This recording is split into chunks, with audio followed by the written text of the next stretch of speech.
Hi everyone, this is Emily Shinzato, one of the founders of Treevia Forest Technologies. And this episode, it's a bit different, as you guys notice. It's in English, so you all can learn a little more of forestry and also practice your English there at home. The past episodes, we have spoken of some initiatives of forest management here in Brazil, in eucalyptus and teak initiatives, and today we're going to talk about mahogany plantations management. So let's talk about it. We are going to have a quick glance over the forest sector there in Australia. Here we have Gabriel Lobet, our head of new businesses. Hi. Hey, Gabriel. Hi, guys, everyone. Hi, Emily. Hey, Gabriel, how you doing? Oh, good, and you? I'm good, thank you so much. Today we're talking with my friend from Australia that I met there 3 years ago. Your special guest today is Frank Miller, who has an extensive career in mahogany plantations management and CEO of African Mahogany Australia, a company that runs 40,000 hectares of planted forest, the largest mahogany plantations in the world. Good? No. How you going, Gav? How you going, Emily? It's lovely to be here. Thanks so much, Frank, to enjoy us here in Treevia Cast. Thanks for having me, and I really look forward to sharing my experiences with you. So yeah, it's a pleasure to be here. Awesome. So Frank, whenever we invite someone to share their journey, we like to ask about what led them to trace this path in forest science. So we would like to hear from you. What led you to this choice? It was a family or friend influence?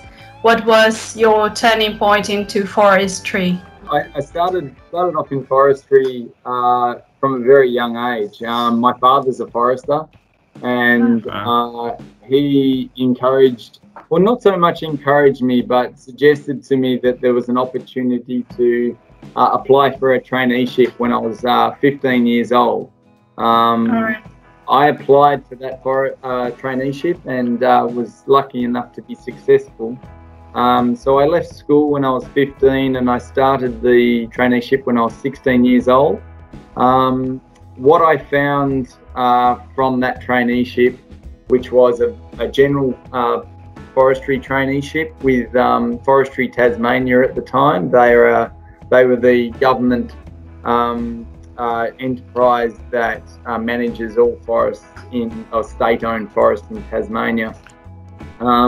It was a fantastic experience. They gave me training that spanned all areas of forestry, from plantations to native forests, road engineering, fire management, forest recreation management and tourism. So.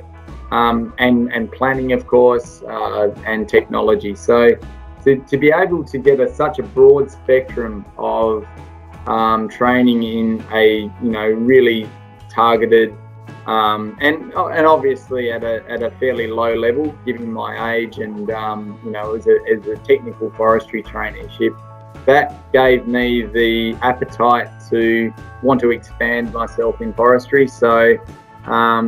After completing the traineeship, I enrolled in university and undertook a Bachelor of Applied Science majoring in forestry at Southern Cross University in northern New South Wales.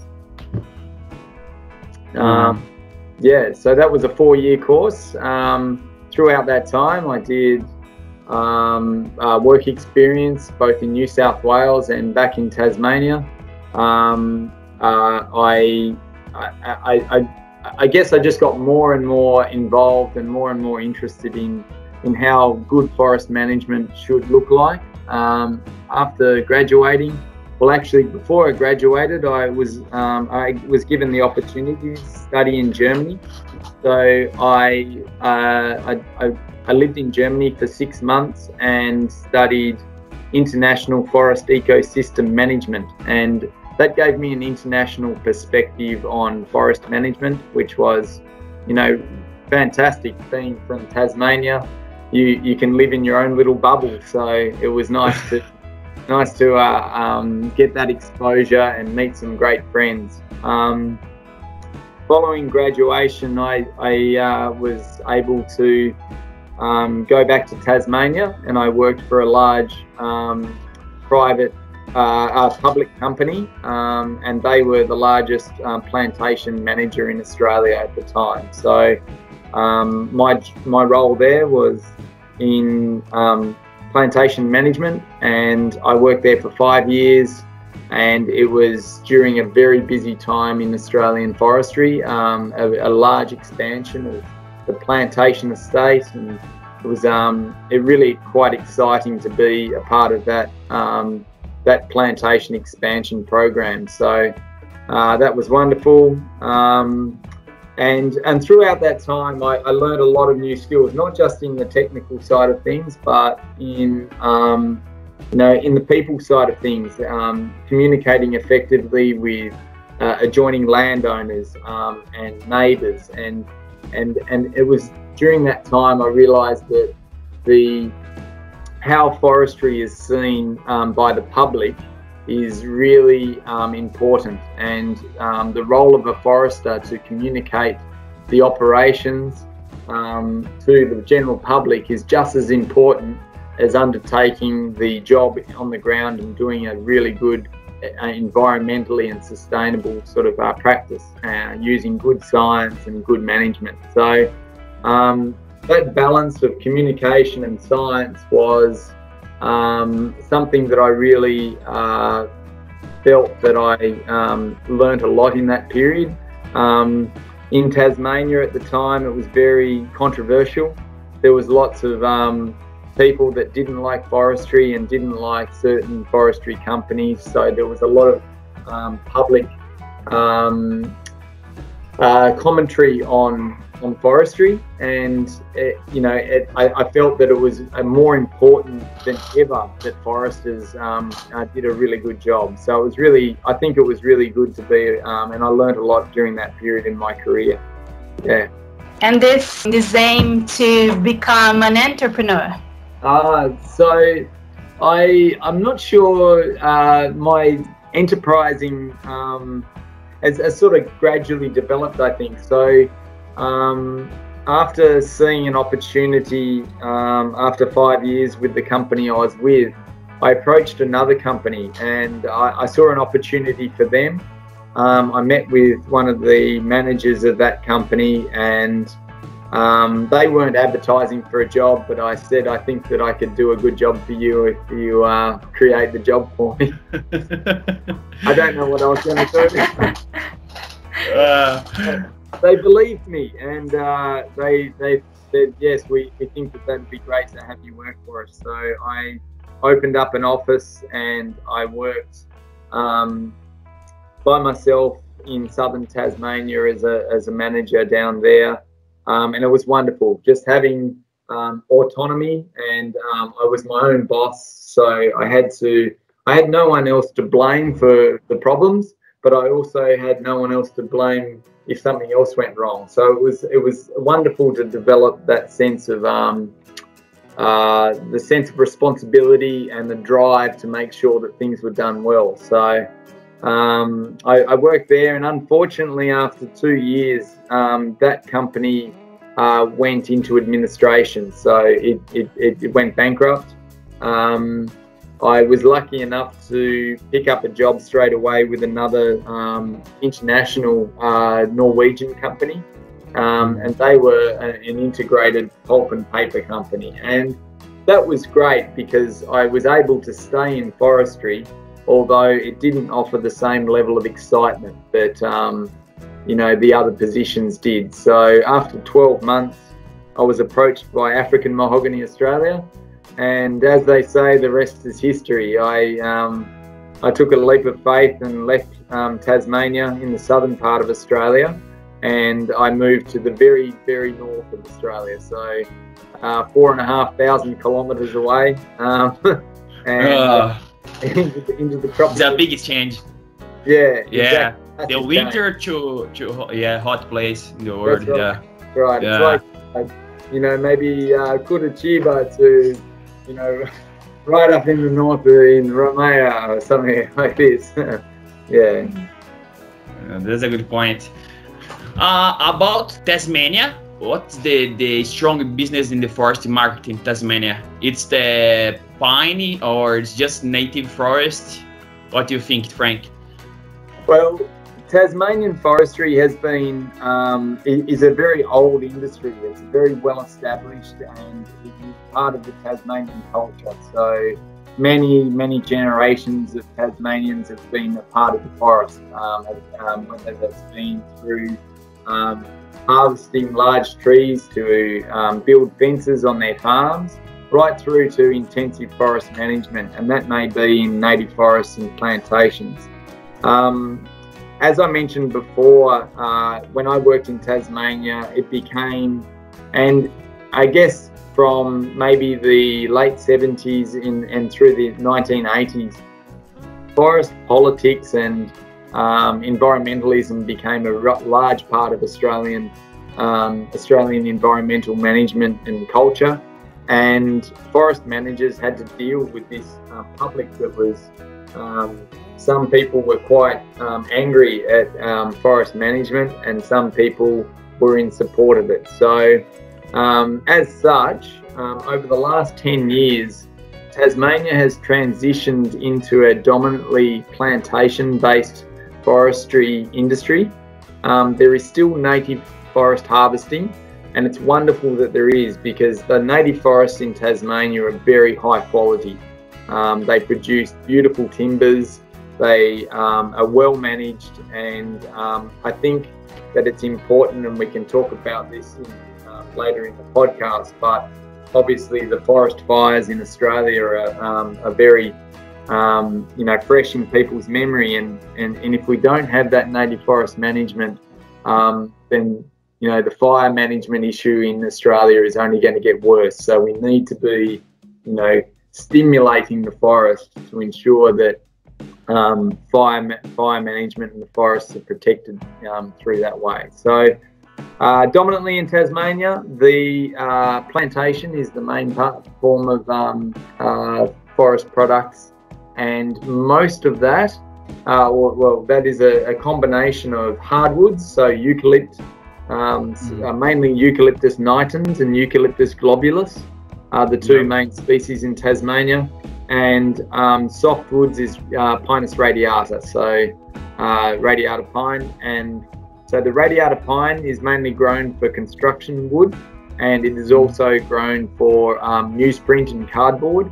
And a lot of that is processed domestically for construction, and it was also exported to Korea, to China, and Japan. So the hardwood is dominantly exported for wood chip, for high quality paper, printing paper. All right, let's talk about African Mahogany Australia. We know that African Mahogany Australia is the largest mahogany plantation in the world. Could you share us about the objective of the African Mahogany Australia and how this started? Okay, so African Mahogany Australia was established by some guys in Melbourne who identified an opportunity to grow a high value hardwood in tropical Australia. There had been some research done by the government to say, look, you can grow this timber, and we think that potentially it can be grown in large areas for high value timbers. The climate suited the growing African mahogany, so it was warm and wet. It was matched very well with its native climate in Africa. There was land available of good land that could grow the African mahogany, and obviously the proximity to the Southeast Asian and Chinese market was close. So all these things stacked up towards a viable investment that could be constructed for someone to invest in. So these guys approached a fund manager, and the fund manager said, they were a dominantly a forestry plantation fund, and they said, we think this is a great idea. So they invested in Northern Australia, and African Mahogany Australia became the agent or the designated manager for those plantations. Now, our African Mahogany Australia's dominant responsibilities are operational planning and supervision. So we're put in charge of everything that has to happen on the ground. So from organising the seed and seedlings, the cultivation of the land, the planting, the fertilising, the pruning, the weed control, the thinning, all the way through the life cycle of the trees. I'm responsible for the budgeting and the financial tracking of the entire project. African Mahogany Australia is also responsible for research and development. So we fund and also source grants and government funding to undertake research on the project. And Gabrielle, you've been involved in that research and the measurement. I remember that. Yeah. Yep. Yeah, we're involved in marketing, so we undertake trial shipments to processors in Indonesia and China. We do a lot of domestic type research development, and we've just completed a report and a wonderful project where these beautiful chairs have been constructed, which we're going to use as a part of our marketing of the estate. So, and of course, stakeholder engagement. So we're responsible to ensure that the African Mahogany Estate is seen as a wonderful investment, employer, environmental manager and social citizen of the region. So we make sure that we participate with fire management, social events, and we sponsor a lot of the local community as well. So that's really African Mahogany in a nutshell, really. Yeah, in Brazil, long-term investments still growing now. Yeah, in Brazil is no too popular long-term investments like in the forests, but now have some projects that the people start investing with a small quantity of money. Yeah, small money, and it's still growing now. But in Australia, the families can invest in the forests as well. Yeah, well, that's it's interesting you say that, because I think I touched on in Tasmania when I first finished university, and I worked for the company, and it was a time of rapid growth of plantations around Australia. That rapid growth came from mum and dad investors that were able to invest in forestry products that had a tax incentive. Now that no longer exists. So small investors that invest in forestry don't exist really. People with wealthy people that really have interest in forestry do, but generally investment in forestry in Australia comes from large institutional investors. So for example, our investors are a US based fund manager, and they have a regional office in New Zealand. So it's mainly US money that invest in our project, yes. So next question about cattle and forest integrations. Can you tell us about the initiatives there? Yes, this is one of and tell me if I'm talking too much, because I tend to talk a lot. But integrated cattle management in our plantations has been developed over a few years, and it's something that I believe that will have a real future in Northern Australian forestry investments. So a few years ago, we were spending a lot of time and money on spraying chemicals for weed control in our plantations, and I could see that this problem wasn't going to go away. So I wanted to get away from chemical application in our plantations, and cattle seemed to be a really good answer to that, because there was suitable feed in the plantation. There were a lot of cattle guys that were cattlemen were ringing me saying, "Can we put our cattle in your plantations?" And at the time, the trees were just old enough, so we started grazing at a small scale to see if it would work, and it worked. So now we have expanded our infrastructure to enable local cattle people to assist, which is rent the land from us, and they rent the land on a per head per week. So they pay us a per cattle per week fee.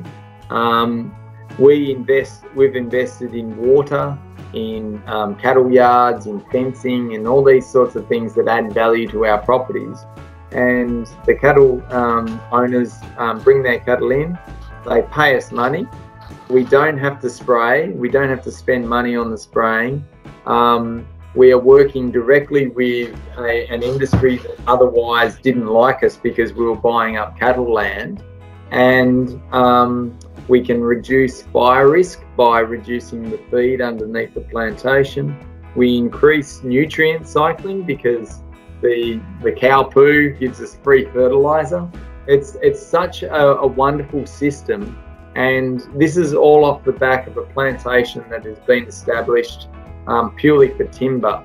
Now in future, we would like to design our plantations such that we can increase the amount of cattle that we can graze and think about it a little bit more. So I think there's wonderful opportunities in Northern Australia for integrated cattle and timber production. It's really wonderful. Here in Brazil, I think I told you we have some cases that have been reported that cattle eat the bark, beat the bark, and the people is still a little bit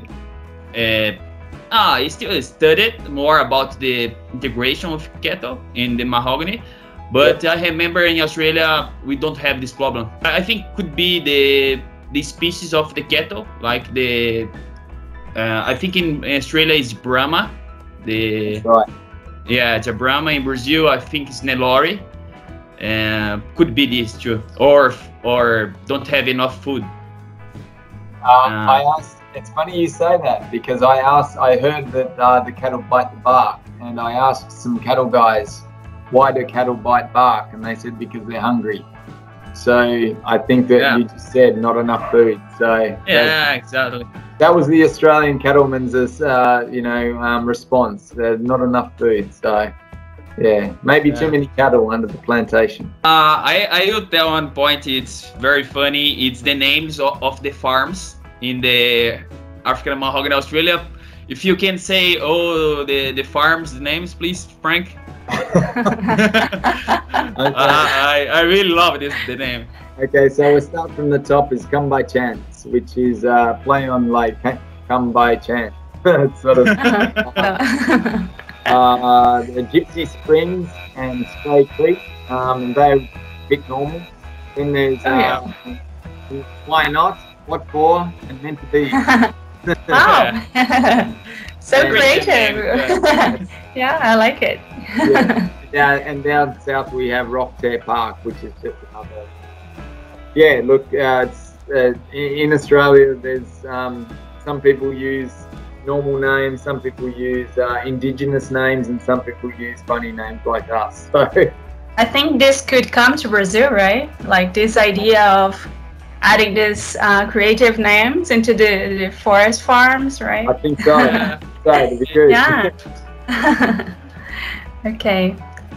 So I think we closed this part about IMI, right, Frank? IMI, okay. And then we should go now to the forest market. Frank, could you give any hints about the current forest scenario in Australia? Yeah, well, obviously, this from the time that we were going to do this interview until now, obviously things have changed pretty drastically around the world with forest markets, and particularly in Australia, and it's probably the same everywhere, but our domestic housing market has really slowed up. So as such, that has really shrunken or reduced the demand for construction timber. So the construction timber markets are really flat at the moment.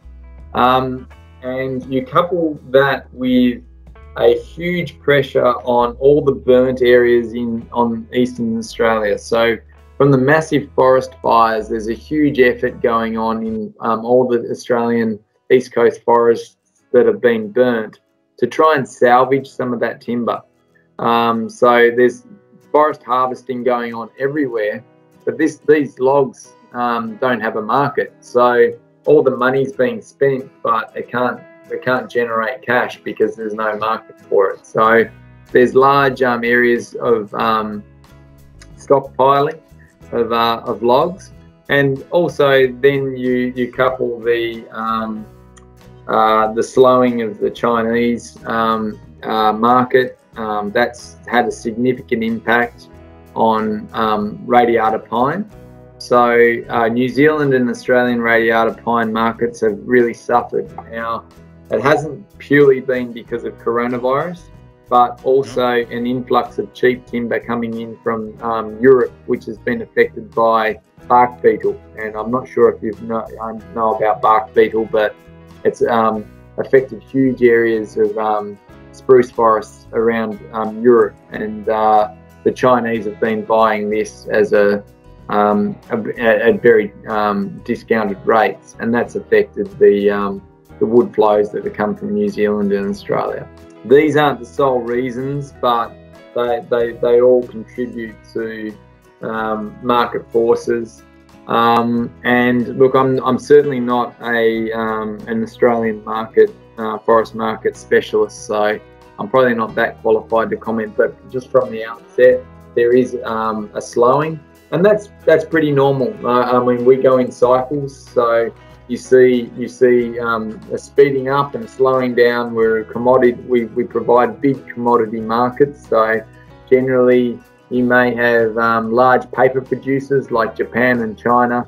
It's no different to any other commodity that gets traded around the world, and at the moment we're currently seeing a slowing of that. So hopefully through all this we can see some busier times and more prosperous times, but it's a good opportunity for a lot of forest managers to take stock and get all their systems in place so that when things do get busy, then they're being done as best they can. Yeah.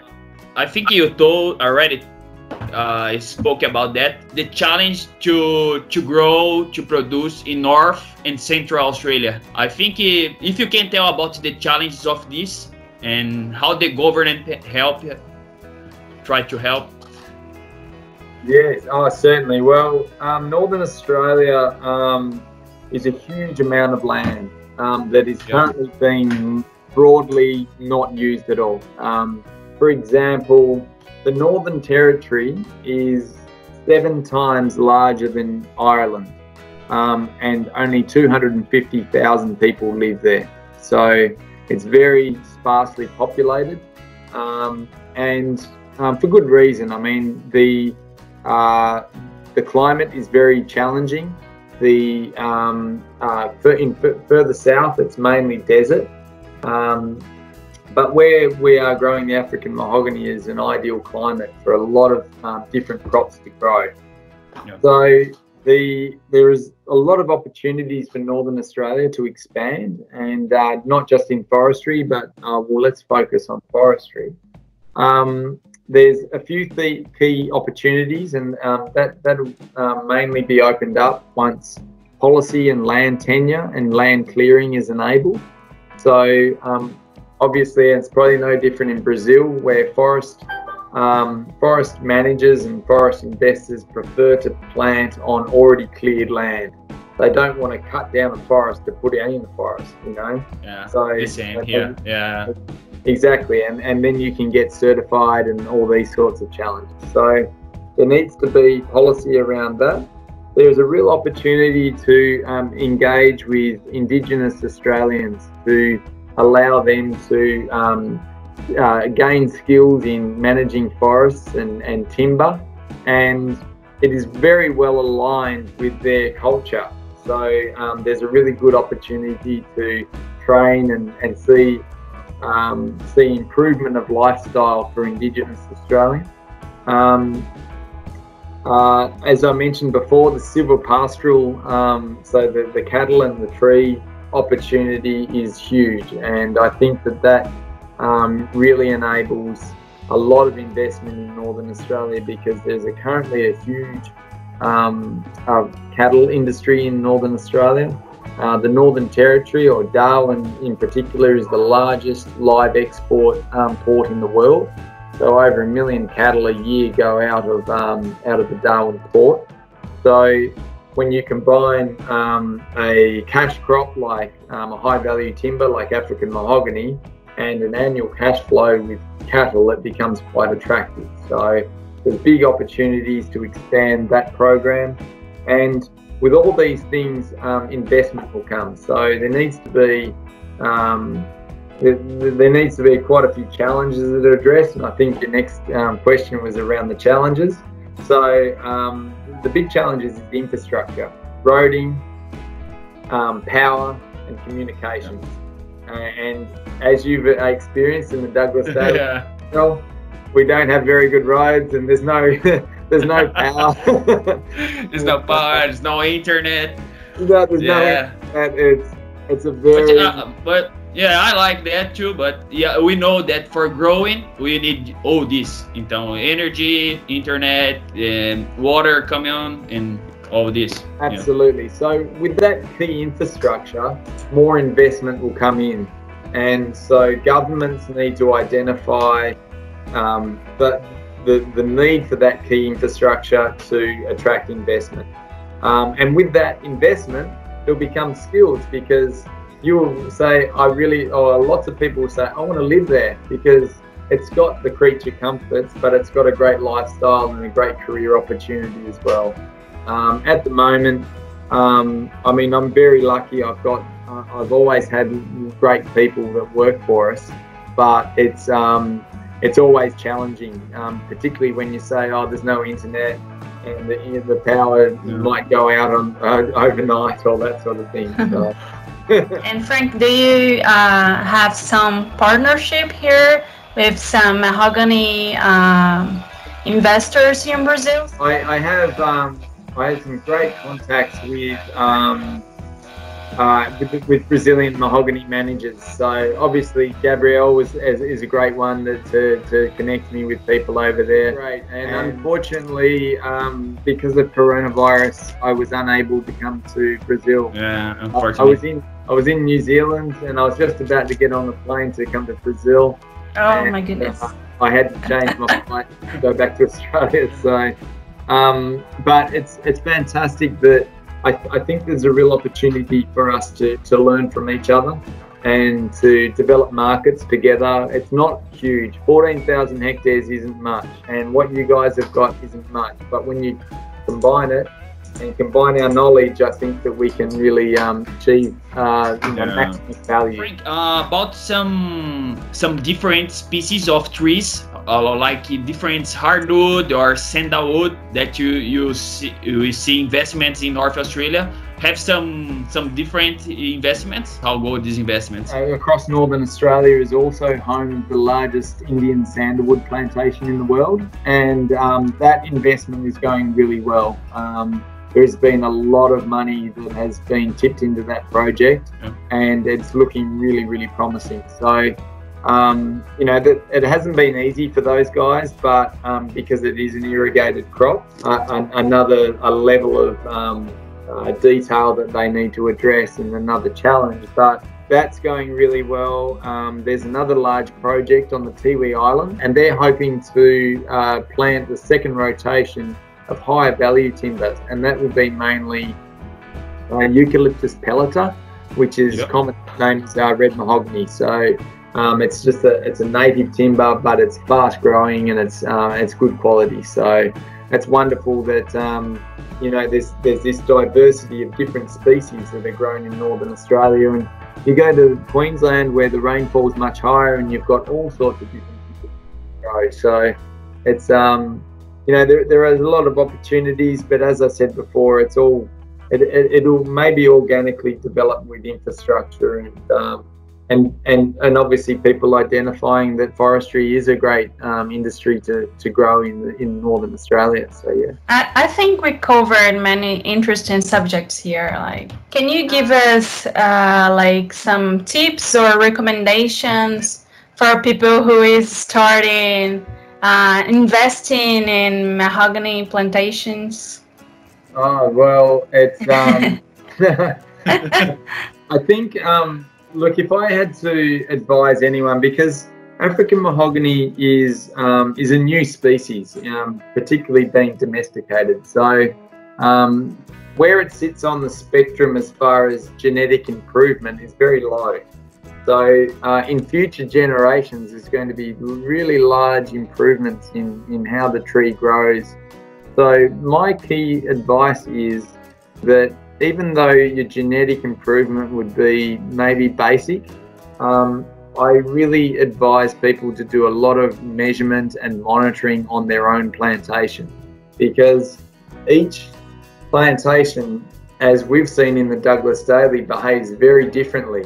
You've seen it, Gabrielle. You're driving from one plantation to the next, and that might only be 10 kilometres, but they look very differently. So understanding the differences of performance of the plantation within your own property is going to be the best way to manage your own trees. I mean, you can read a lot of information, but I think understanding your own plantation is the best way forward to start off with, yeah. All right, guys, I think it's great chat here. Many news and I guess it's a great podcast. We mentioned a lot about Frank's journey, about IMI, some experience there in mahogany management. If people want to learn more about IMI, where can they find it? www.africanmahoganyaustralia.com.au. I really look forward to coming over to Brazil and experiencing Brazil. I've never been there before. I've had lots of interactions with different Brazilians here in Australia, and I really would like to thank you for the opportunity to talk to you. There's some great opportunities with African mahogany, but in forestry in general, and I encourage anyone who is even thinking about forestry to certainly seek a forester out and have a chat, because it's a wonderful industry to be involved in. It's a wonderful natural product and sustainable and renewable. So yeah, thanks very much, guys. It's been great talking to you. Great seeing you, Gav, again. And, thanks. Thanks so much, Frank. Yeah, no worries, and great to meet you, Emily. Cheers. Thank you so much, Frank. We wish you well, and we look forward for things to get normal so you can visit us here in Brazil. We're welcoming you in Brazil. Thank you, guys. Frank Miller, the CEO of African Mahogany, joining us from Australia. Thank you so much, Frank.